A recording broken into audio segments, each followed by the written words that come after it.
Welcome to the Slop Farm. Enjoy the video. In this video, I will show how to make tuna roll sushi. First, gather your fresh, sushi-grade tuna, nori sheets, and sushi rice. Next, prepare the sushi rice by cooking it according to package directions.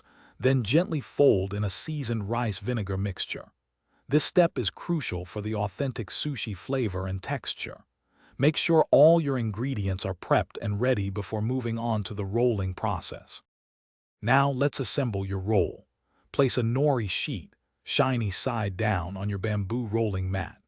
Gently spread a thin, even layer of sushi rice over about 2/3 of the nori, leaving 1/3 bare at the top.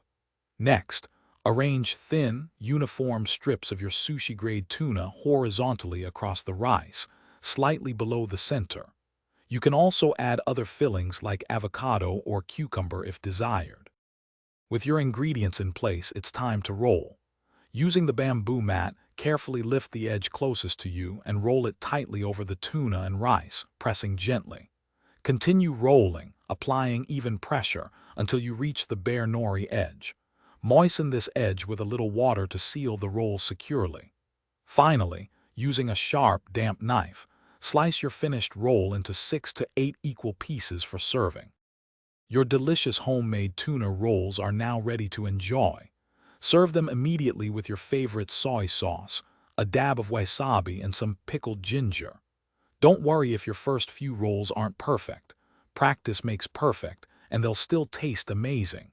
For more great deals and to grab that little Tree's Black Ice air freshener, check out the links in the description below.